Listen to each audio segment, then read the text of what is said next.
नमस्कार, state news bulletin में आप सभी का बहुत बहुत स्वागत है। मैं आपके साथ हर्ष चौधरी। बुलेटिन की शुरुआत करते हैं, लेकिन उससे पहले एक नजर इस बुलेटिन की अहम सुर्खियों पर। MS धोनी का आज 39वां जन्मदिन, दिग्गज खिलाड़ियों ने दी दुआएं।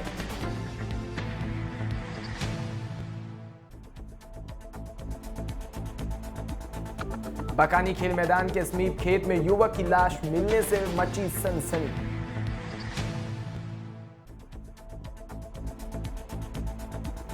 अभिभावक ने कोरोना काल में ऑनलाइन शिक्षा का किया विरोध।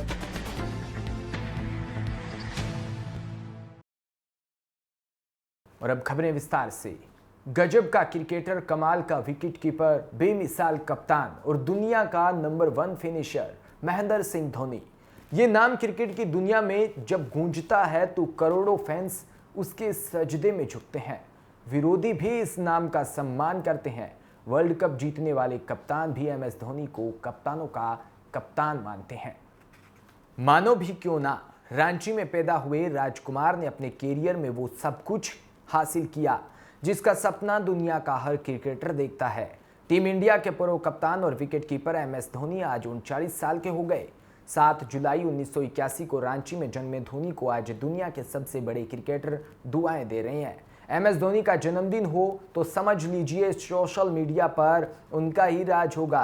7 जुलाई जैसे जश्न की तरह होता है। महेंद्र सिंह धोनी के फैंस उन्हें 39वें जन्मदिन की बधाई दे रहे हैं। साथ ही उनके साथ खेलने वाले कई दिग्गज क्रिकेटर भी MS धोनी को इस खास दिन के मौके पर याद कर रहे हैं। सबसे पहले चेन्नई सुपर किंग्स ने अपने कप्तान के जन्मदिन पर एक खास वीडियो पोस्ट किया। चेन्नई ने सीनियर और जूनियर सभी खिलाड़ियों को एक वीडियो बनाया जिसमें वो धोनी को भविष्य के लिए दुआएं दे रहे हैं। टीम इंडिया के ऑलराउंडर हार्दिक पांड्या ने भी धोनी को बधाई दी। उन्होंने धोनी के साथ किए एक एड की तस्वीर सोशल मीडिया पर भी पोस्ट की।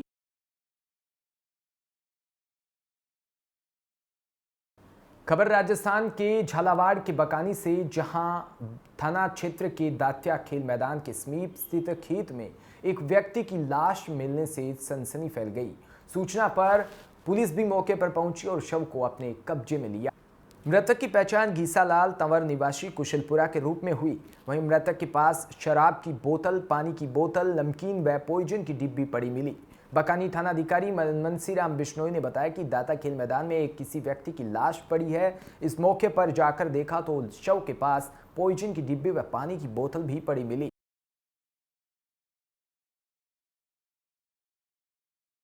खबर सूरतगढ़ से, जहां परीक्षण केंद्र पर 6 जुलाई को पशु चिकित्सा विश्वविद्यालय प्रशिक्षण व अनुसंधान केंद्र सूरतगढ़ के द्वारा वर्ल्ड जूनोसिस डे मनाया गया, जिसमें केंद्र के प्रभारी अधिकारी डॉक्टर राजकुमार बेरवाल ने प्रथम श्रेणी पशु चिकित्सालय सूरतगढ़ व केंद्रीय पशु प्रजनन फार्म सूरतगढ़ के संयुक्त तत्वाधान में ऑनलाइन पशुपालकों को पशुओं में होने वाली संक्रामक बीमारियों जैसे कि bird flu, rabies, brucellosis, TB जैसे जानलेवा बीमारियां जो कि पशुओं से मनुष्य में फैलने की आशंका रहती है, उसके बारे में बचाव सावधानी रखने के बारे में एक जागरूकता प्रशिक्षण का आयोजन किया।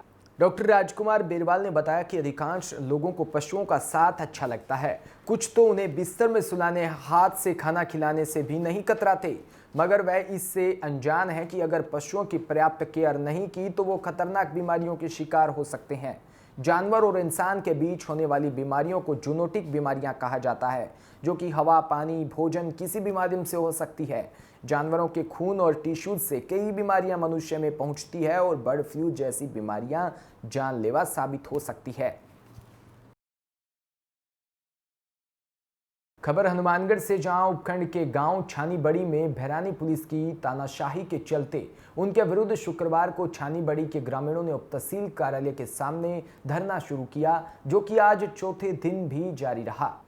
परिवादी रोहतास पांडर ने बताया कि 19 जून को रात्रि में मेरे घर में 30 लोगों के करीब व्यक्ति आए और उनके साथ व उसके परिवार के साथ मारपीट करने लगे, जिससे उसके परिवार को काफ़ी चोट पहुंची। वो लोग मेरे घर में मेरे कीमती कागज व पैसे भी चुरा कर ले गए। मैंने उसकी सूचना भिरानी पुलिस को दी, लेकिन भिरानी पुलिस ने अपनी मनमानी करते हुए अपनी तरफ से FIR बनाई। उसके संबंध में अभी तक कोई कार्रवाई नहीं की गई है। तो राजस्थान के 12 जिला मुख्यालय की 12 पंचायत समिति में स्वच्छ भारत मिशन के तहत करोड़ों बजट होने के बावजूद खुद पंचायत समिति मुख्यालय पर ही स्वच्छ भारत मिशन की धज्जियां उड़ रही है। यहां पंचायत समिति परिसर में ही ब्लॉक शिक्षा अधिकारी, प्रारंभिक महिला व बाल विकास अधिकारी कार्यालय स्थित है। यहाँ आने वाले लोगों के लिए एकमात्र शौचालय है जिसकी कभी सफाई नहीं होती। दिखाने के लिए वॉश बेसिन भी लगा हुआ है, उस पर पानी की टंकी भी है, लेकिन बरसों से यह शोपीस गंदगी से अटा हुआ है। ऐसे में यहाँ आने वाले लोगों को सुविधा घर होने के बावजूद साफ सफाई नहीं होने के कारण गंदगी अटी रहने से खासी परेशानी का सामना करना पड़ रहा है। जब खुद पंचायत समिति मुख्यालय के हालात इतने खराब है तो ग्राम पंचायतों में होने वाली साफ सफाई का अंदाजा लगाया जा सकता है। सरकार द्वारा स्वच्छता पर करोड़ों रुपए खर्च करने के बावजूद अधिकारियों की लापरवाही से लोग गंदगी भरे माहौल में जीने को मजबूर है। गांव में ना तो शौचालय की साफ सफाई हो रही है और ना ही नालियों की। ऐसे में अधिकारी भी कोई संतोषप्रद जवाब नहीं दे रहे, जिससे लोगों में खासा रोष व्याप्त है।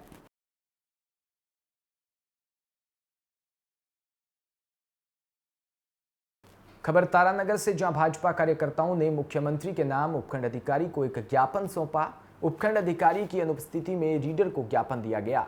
ज्ञापन में बताया कि बिजली कंपनियां मार्च 2020 की तुलना में अप्रैल 2020 के बिल में 40 पैसे से लेकर 95 पैसे प्रति यूनिट की दर में वृद्धि की है।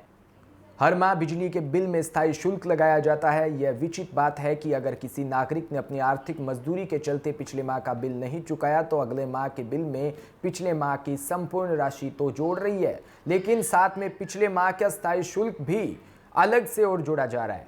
मुख्यमंत्री ने पिछले 3 माह के बिजली के बिल को स्थगन का आदेश जनहित में निकाला था। उसके विपरीत बिजली कंपनियां उच्चतम दर से बिजली बिल बनाकर वसूल रही है। भाजपा कार्यकर्ताओं ने कहा कि हम मुख्यमंत्री से मांग कर रहे हैं कि वैश्विक महामारी कोरोना के कारण हुए आर्थिक नुकसान को दृष्टिगत रखते हुए सभी के अप्रैल, मई और जून माह के बिजली के बिल माफ करने की घोषणा करे तथा बिजली कंपनियों को निर्देशित करे कि भारी भरकम राशि का बिल बनाकर जनता का भुगतान अनावश्यक रूप से दबाव न बनाए।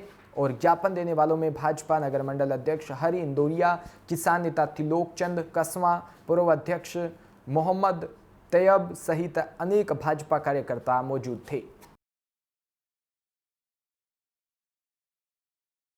तो तारानगर में ज्ञापन दिया गया। दिशांशी अभियंता की गैर मौजूदगी में कैबिनेट अभियंता राजेंद्र कुमार को ज्ञापन में बताया कि वर्तमान में वार्ड नंबर 5 में पानी की सप्लाई पुराना वाटर वर्क्स से ही हो रही है, जो कि हमारे वार्ड के पास ही है, वार्ड में स्थित है। वार्ड नंबर 5 के ऊंचाई वाले क्षेत्र की समस्या का हल करने के लिए लगभग 2015 में इस वाटर वर्क्स का दोबारा शुरू किया गया।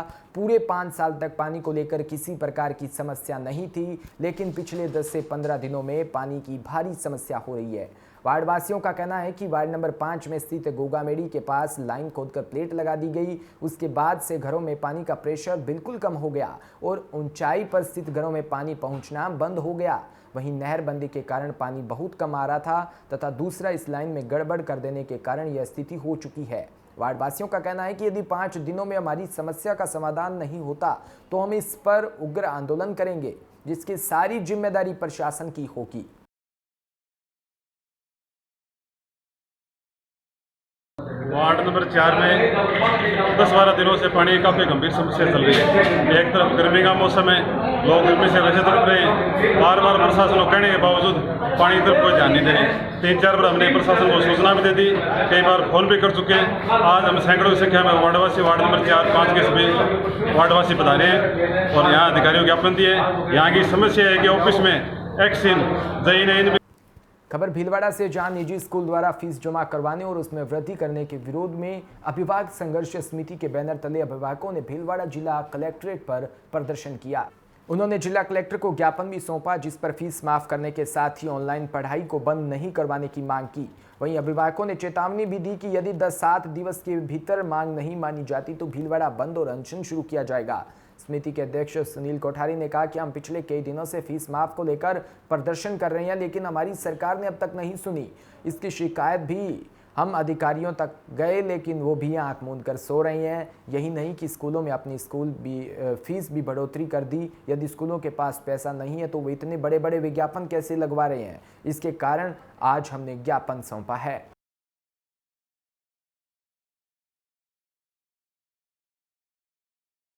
दबाव, फीस के लिए दबाव बनाया जा रहा है कि फ़ीस जमा कराओ, अन्यथा आपकी ऑनलाइन क्लासें बंद कर दी जाएगी, बच्चों की टीसी दे दी जाएगी।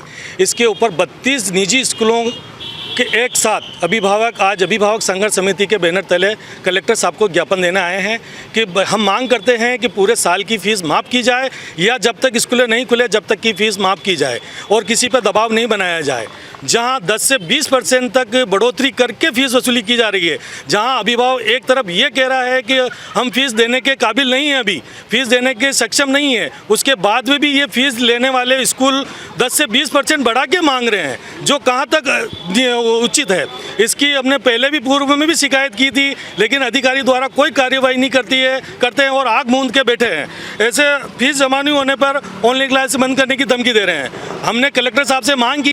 तो जोधपुर के बिलाड़ा कस्बे में पीचियाक में स्थित डॉक्टर भीमराव अंबेडकर महाविद्यालय में प्राचार्य जेनाराम नागोरा ने जन्म दिवस पर पर्यावरण संजीवनी संस्थान व छात्रगण ने मिलकर प्राचार्य का जन्मदिन मनाकर एक नई मिसाल कायम की। इस मौके पर प्राचार्य जेनाराम नागोरा ने बताया कि मुझसे बहुत खुशी हुई है कि इस क्षेत्र में पर्यावरण के संरक्षण को लेकर पर्यावरण संजीवनी संस्थान व युवा छात्रगण प्रयासरत है, जिसके तहत आज मेरे जन्मदिन पर महाविद्यालय परिसर में 11 पौधे लगाकर मुझे जो खुशी दी वो सराहनीय ऐसा है। साथ ही एक अच्छी पहल भी है। आप किसी भी समारोह के नाम और पेड़ पौधे लगाकर धरती माता को हरा भरा कर सकते हैं।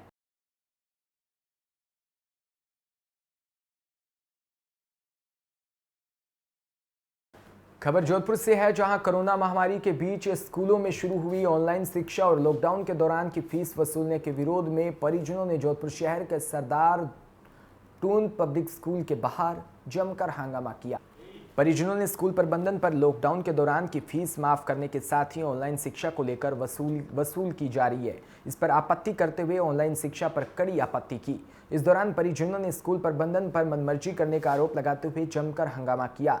परिजनों का हंगामा बढ़ते देख पुलिस भी मौके पर पहुंची और पुलिस ने लोगों से समझाइश की, लेकिन लोग स्कूल प्रबंधन पर मनमर्जी का आरोप लगाते हुए इस संबंध में उचित कार्रवाई करने की मांग की, जिसके बाद स्कूल प्रबंधन ने परिजनों को बुलाकर उनसे वार्ता की और उनसे मांगों के बारे में स्कूल प्रबंधन कमेटी को अवगत करवाने और उचित कार्रवाई करने का आश्वासन भी दिया, जिसके बाद एक बार मामला शांत हुआ।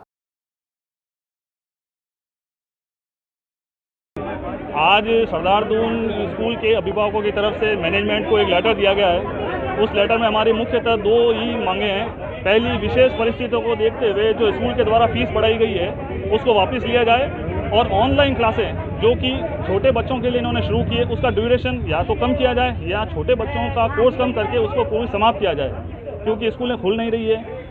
ये हमसे मार्च से लगा के क्लासें शुरू की है केवल और केवल अभिभावकों से फीस वसूलने के लिए, और कोई ऑनलाइन क्लास 30 मिनट की होती है, 150 बच्चों की क्लास होती है।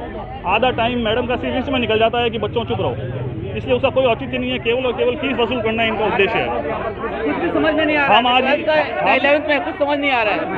हम आज केवल 2 बिंदुओं पे अपनी मांगे रखने आए हैं। एक तो विशेष परिस्थितियों को देखते हुए फीस जो बढ़ाई गई है वो कम की जाए, और पहले 3 महीने की फीस कोरोना महामारी को देखते हुए माफ़ की जाए, और दूसरी ऑनलाइन क्लास जिसकी वजह से बच्चों की आंखों पर बुरा असर पड़ रहा है उसको बंद किया जाए या उसके ड्यूरेशन को कम किया जाए। मनीष बोरा एडवोकेट।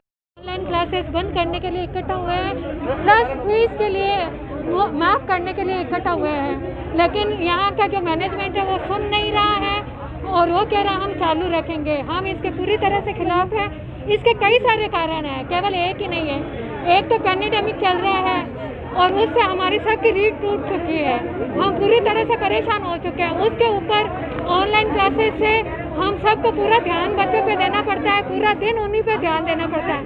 5-5 घंटे की बच्चों की ऑनलाइन क्लासेस चल रही है और प्लस होमवर्क ढेर सारा दिया जा रहा है, तो हम हमारे घर का काम कब करें? हम इतने परेशान हो चुके हैं कि किधर की जिम्मेदारी निभाएं और किधर की नहीं।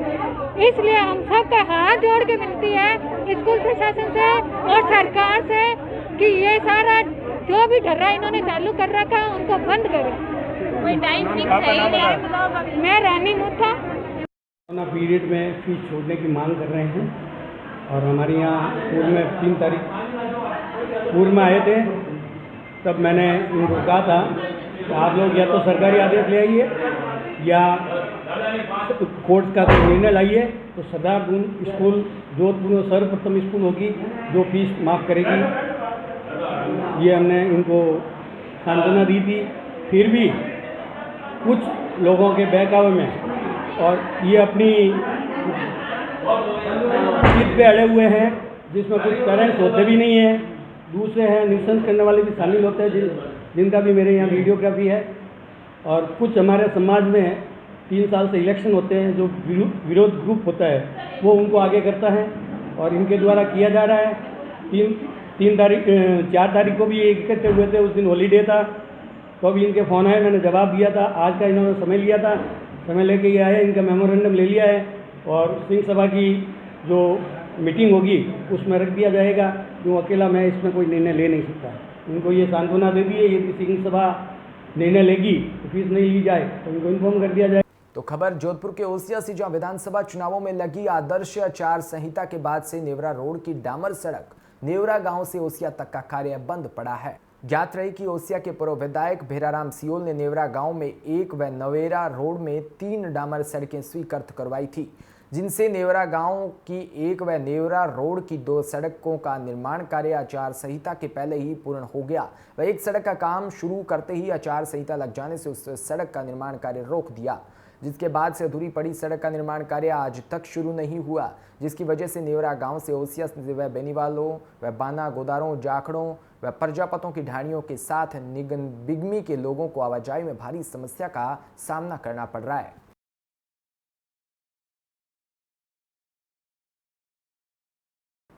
खबर बाड़मेर के बालोतरा से, जहां राजकीय नाहटा अस्पताल ब्लड बैंक में कर्मचारियों की कमी के चलते बालोतरा रक्तकोष फाउंडेशन बालोतरा की ओर से विधायक मदन प्रजापत को उनके आवास पर जाकर ज्ञापन दिया।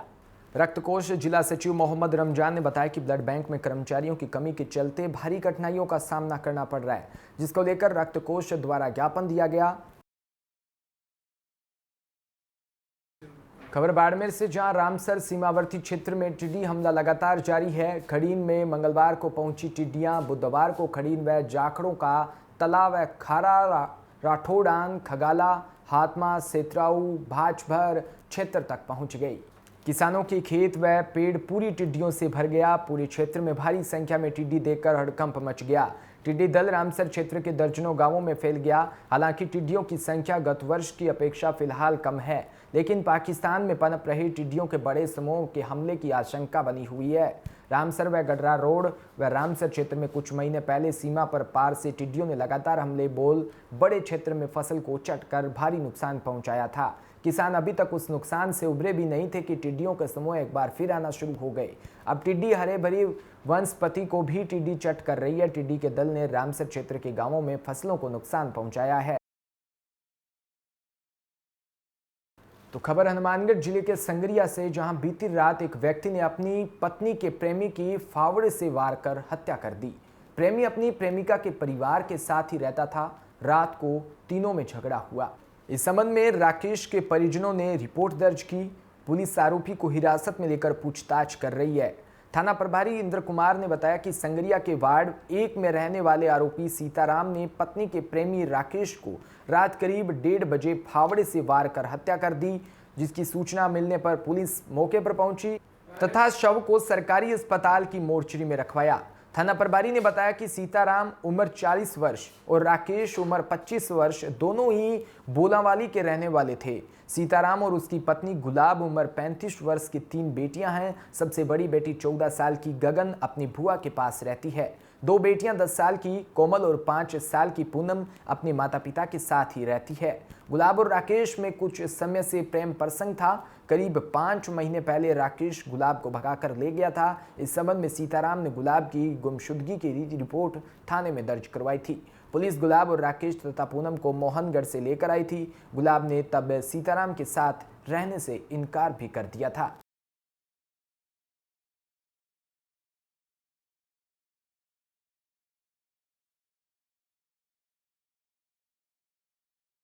और अब खबर उत्तर प्रदेश से, जहां संबल जिले में नारी उत्थान सेवा समिति के तत्वाधान में विश्व पर्यावरण दिवस के अवसर पर शहर के पातालेश्वर महादेव मंदिर में पौधारोपण व लोगों को पौधारोपण करने के लिए जागरूक किया। पेड़ पौधे के महत्व को समझते हुए समिति की अध्यक्षता सीमा आर्या ने कहा कि हर इंसान को अपनी जिंदगी में एक पेड़ जरूर लगाना चाहिए ताकि पर्यावरण प्रदूषण मुक्त हो सके। पेड़ पौधों की परवरिश व देखभाल प्रत्येक व्यक्ति को अपनी औलाद की तरह करनी चाहिए, क्योंकि हर इंसान को जिंदा रहने के लिए ऑक्सीजन की जरूरत होती है। ऑक्सीजन पेड़ पौधों से मिलती है। इंसान भोजन के बिना तो कई दिनों तक जिंदा रह सकता है, लेकिन ऑक्सीजन के बिना एक पल भी जिंदा नहीं रह सकता।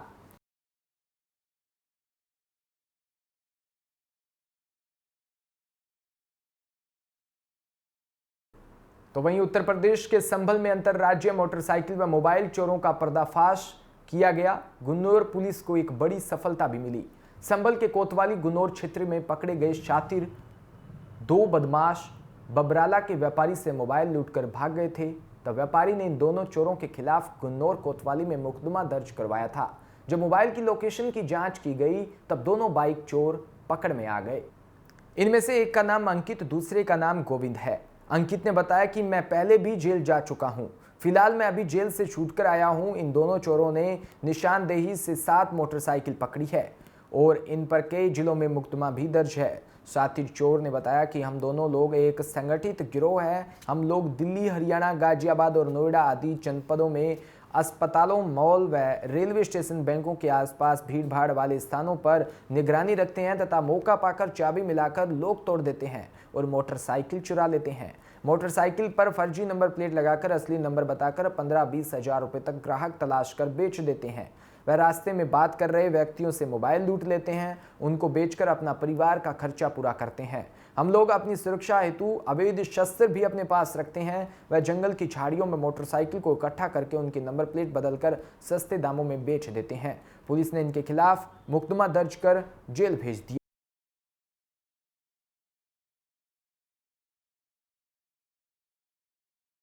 तो वहीं भीलवाड़ा जिले के रिक्त पड़े राजकीय माध्यमिक विद्यालय कनिष्ठ सहायक के 301 पदों की भर्ती राजस्थान कर्मचारी चयन बोर्ड द्वारा शुरू कर दी गई है। कनिष्ठ सहायक भर्ती परीक्षा 2018 में चयनित 301 अभ्यर्थियों की काउंसलिंग 6 दिनों तक की जाएगी, जिसमें कार्यालय जिला शिक्षा अधिकारी मुख्यालय के प्रतिदिन 50 अभ्यर्थियों की काउंसलिंग होगी। आज हो रही 50 अभ्यर्थियों की काउंसलिंग में कोविड-19 के सतर्कता नियमों की पूर्णतः पालन किया गया। जिला शिक्षा अधिकारी ब्रह्माराम चौधरी ने कहा कि माध्यमिक शिक्षा बोर्ड बीकानेर द्वारा वर्ष 2018 में 301 कनिष्ठ सहायकों की नियुक्ति के लिए आदेश दिए गए थे, जिसमें परीक्षाओं के बाद आज इन अभ्यर्थियों की काउंसलिंग की जा रही है। काउंसलिंग में सोशल डिस्टेंसिंग की पालना हो, इसके लिए 6 चरणों में करते हुए प्रतिदिन 50 अभ्यर्थियों की काउंसलिंग कर रहे हैं। इसमें हम मूल दस्तावेजों के साथ अभ्यर्थी की भी जांच कर रहे हैं।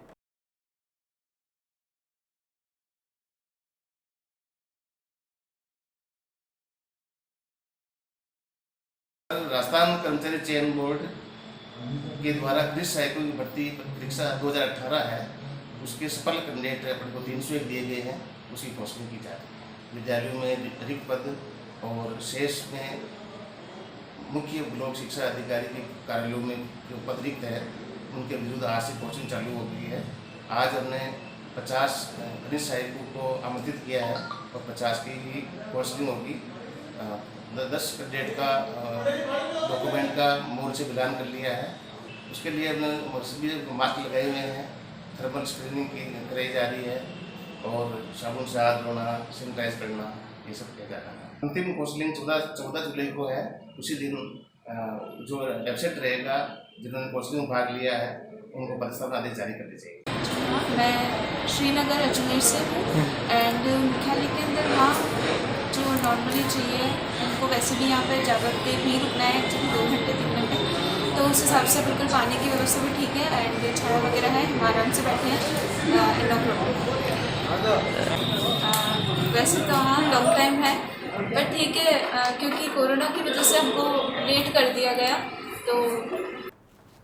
तो इसी के साथ इस बुलेटिन में इतना ही और तमाम खबरों के लिए आप बने रहिए हमारे साथ। नमस्कार।